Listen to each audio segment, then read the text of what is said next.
Selamat pagi Pak serta teman-teman. Jadi saya Steven Emanuel Putra Setiawan dari kelas XPS.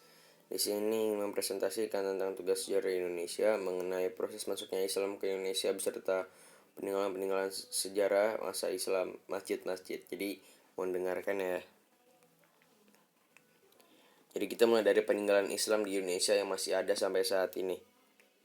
Pertama ada Masjid Menara Kudus. Masjid ini juga disebut sebagai Masjid Al-Manar, adalah masjid kuno yang dibangun oleh Sunan Kudus sejak tahun 1549 Masehi atau 956 Hijriah.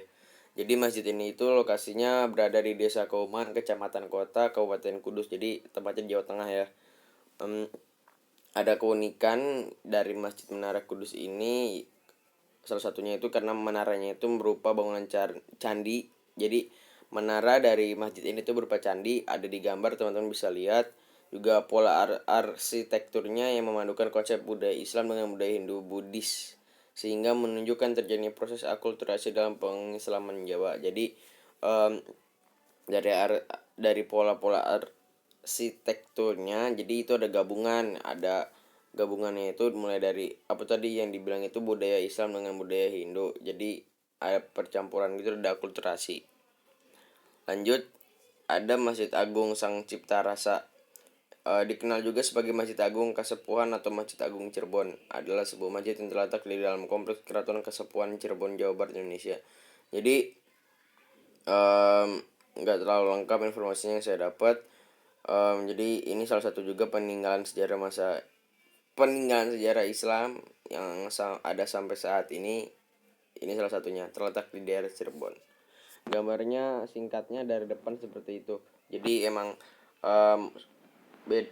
kalau misalnya dilihat beda dengan masjid-masjid yang ada sekarang yang bentuknya bulat, yang agak mewah sedikit. Tapi ini lebih ke zaman-zaman kuno. Bisa lihat juga di gambarnya tuh tulisan-tulisan putih, jadi melambangkan kayak memang udah lama gitu loh.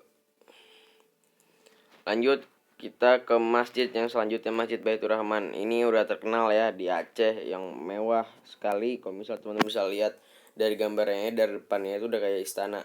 Masjid Raya Baitur Rahman Aceh. Masjid Raya Baitur Rahman adalah sebuah masjid yang terletak di pusat kota Banda Aceh. Masjid Raya Baitur Rahman adalah simbol agama, budaya, semangat kekuatan perjuangan dan nasionalisme rakyat Aceh. Masjid ini adalah landmark Banda Aceh sejak era Kesultanan Aceh dan selamat dari bencana tsunami pada 26 Desember 2004 silam. Ya, jadi ini udah lama banget Masjid Raya Baitur Rahman ini berdiri. Juga sangat waktu itu terkenal juga karena masjid ini tuh tahan dari bencana tsunami pada tanggal 26 Desember 2004 silam. Ya, jadi tadi itu beberapa peninggalan masa Islam yang masih ada sampai saat ini. Masjid-masjid yang saya ambil mungkin nggak banyak, cuma beberapa doang.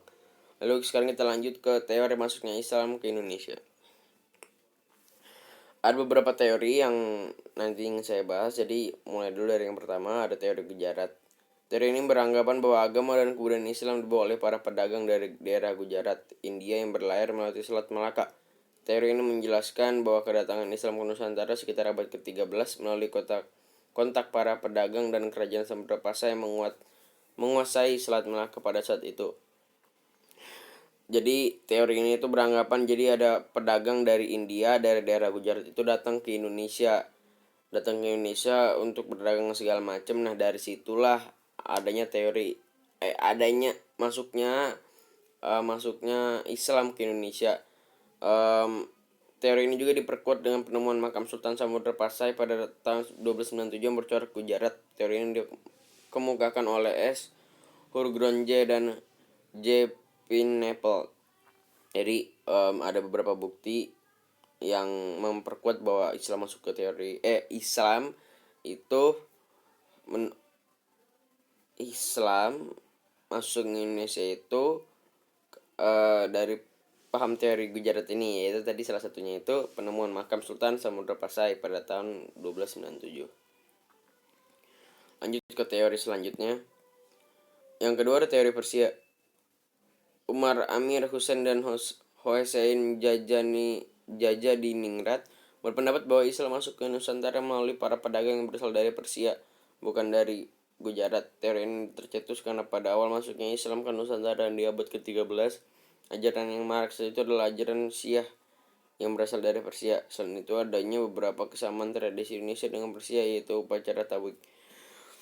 Jadi mungkin nggak jauh beda juga dari pedagang Persia juga yang masuk ke Indonesia pada saat itu. Salah satu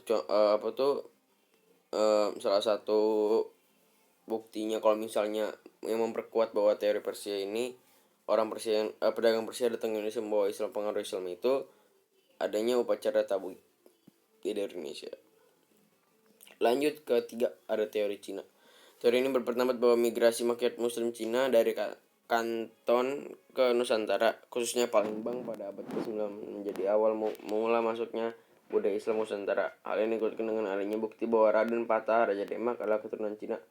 Penulisan gelar Raja-Raja Demak dengan istilah Cina dan catatan yang menyebutkan bahwa pedagang Cina lah yang pertama memiliki pelabuhan-pelabuhan di Nusantara. Jadi seingat saya waktu itu teori Cina ini, jadi orang-orang pedagang Cina itu kalau nggak salah ada masalah di daerah Cina, jadi sehingga mengharuskan mereka kabur ke Indonesia kalau nggak salah ya. Kalau bukan Cina berarti nanti ada yang satu lagi, intinya gitu. Jadi um, ada bukti yang memperkuat juga kalau misalnya teori Cina ini. Jadi orang-orang Cina masuk ke membawa pengaruh Islam pertama ke Indonesia, itu salah satunya itu yang tadi Raden Patah. Jadi keturunan Cina, penulisan gelar segala macam berbentuk Cina. Lanjut, teori Mekah.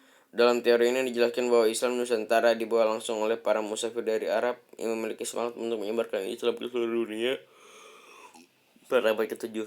Hal ini diperkuat dengan adanya sebuah perkampungan Arab di Barus, Sumatera Utara yang dikenal dengan nama Bandar Khalifah.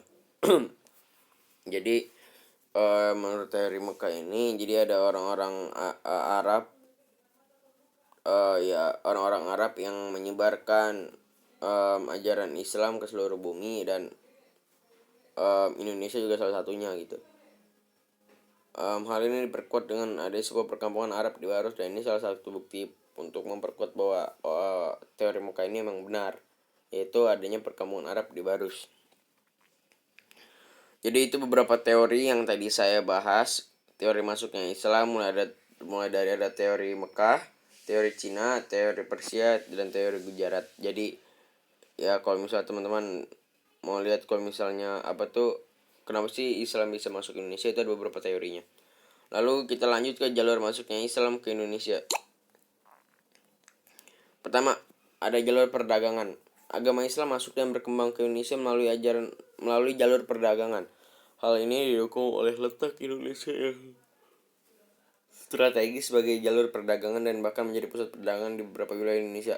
Selain untuk berdagang, mereka juga mengenalkan Islam kepada masyarakat Indonesia. Jadi kan kalau nggak salah Indonesia itu kan jalur perdagangan internasional, dunia apa internasional gitu kan. Jadi para pedagang yang dari luar itu juga bukan hanya untuk membeli rempah-rempah segala macam, tapi juga menyebarkan ajaran Islam, ajaran yang mereka anut ke negara Indonesia. Lanjut kedua, para pedagang Muslim yang datang ke Indonesia untuk berdagang datang tanpa membawa keluarga mereka. Mereka akhirnya menetap di Indonesia dan menikah dengan penduduk lokal dengan syarat harus memeluk Islam terlebih dahulu. Salah satu contohnya adalah perkawinan antara Raden Rahmat Sunan Ampel dengan Nyai Gede Manila, putri dari Tumenggung Wilak Tikta. Jadi jalur perkawinan ini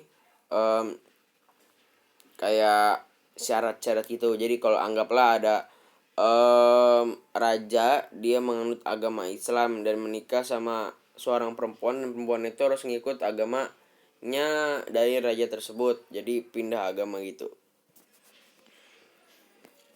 Lanjut, ada tasawuf.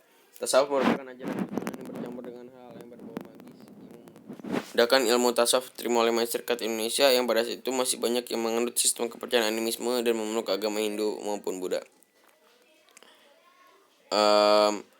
Jadi tasawuf ini ya kayak ajaran ketuhanan tapi lebih ke bau-bau magis gitu yang tadi udah dijelaskan. Ini emang ada zaman dulu, terkenal kalau nggak salah cara-cara seperti ini. Kita lanjutkan jalur pendidikan. Perkembangan lembaga pendidikan pesantren yang lebih mengutamakan pendidikan agama dengan menyediakan tempat menginap bagi para muridnya membuat perkembangan Islam di Indonesia semakin pesat. Murid-murid pesantren yang berasal dari berbagai daerah dan telah menyelesaikan pendidikannya kemudian mengajarkan agama Islam di daerah asalnya. Nah, mulai dari pendidikan ini jadi ya bisa dilihat tadi sangat mudah menyebarnya. Mereka sekolah di sekolah Islam di pesantren, setelah mereka mendapat ilmu, mereka sebar di daerah kampung aslinya gitu.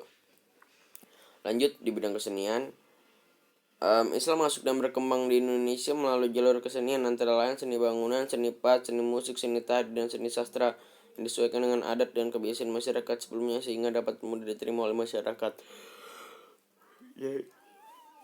Jadi ini kayak misalnya ada seni-seni tari, seni-seni musik gitu, tapi itu membahas tentang agama Islam gitu loh, tentang budaya Islam sehingga orang-orang yang melihat, orang-orang menyaksikannya bisa jadi paham gitu, oh ternyata ini budaya Islam begini, jadi kira menganut agama Islam gitu.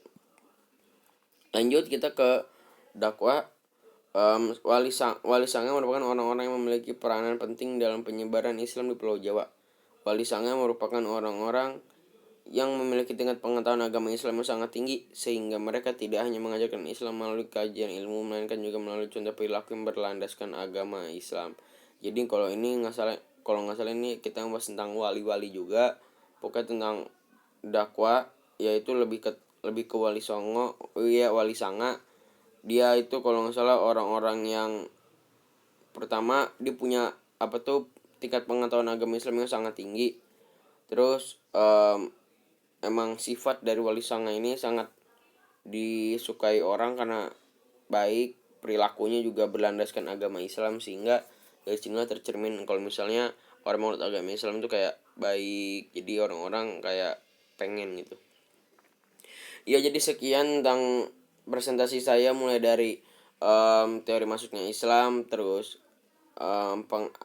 teori masuknya Islam, terus jalur-jalur Islam masuk ke Indonesia, sama beberapa peninggalan sejarah mengenai Islam di Indonesia. Jadi sekian presentasi saya pada hari ini. Terima kasih.